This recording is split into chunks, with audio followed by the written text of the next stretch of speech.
kuwa ikifika muda kulala mshike mkono ukumbini twende tukafanye nini? Tukalale. Sio wewe tena yani wewe saa 1 saa 2 umeingia kitandani umemwacha kwenye TV mpaka saa 4 saa 5. Jamani, tumia fursa.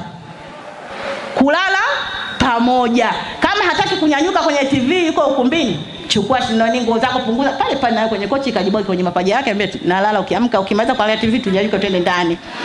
Hii ni fursa, uitumie mwanamke jiko. Usipoitumia wenzio watafanya nini? Wataitumia fursa ya kulala pamoja na mume wako. Lakini pia fursa nyingine kuoga pamoja. Tumejisahau hatuogi na waume zetu. Inna lillahi. Mara ya mwisho mtu kuoga na mume wake hapa lini?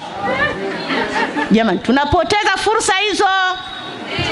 Wakenda hoteli wale chumba na choo wanakoga mle wenzenu. Sasa hivi weka mazoea ya kuoga na nani? Na mume wako. Atakiwa sugulie mgongoni, migongo yao michafu. Anasuguliwa na nani? Na wewe ndio alokuoa. Mwambie bibi. Umeona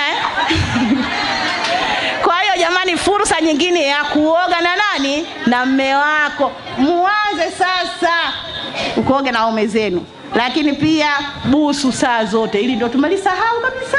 Jamani, mwanamume akiingia busu, akitoka busu. Kuna kitu hakina gharama hiki jamani? Kupiga busu ni gharama kweli? Kwa hiyo weka mazoea kuwa akitaka kutoka mume wangu naenda busu ziko ngapi? 3. Hapa kule kuna naume.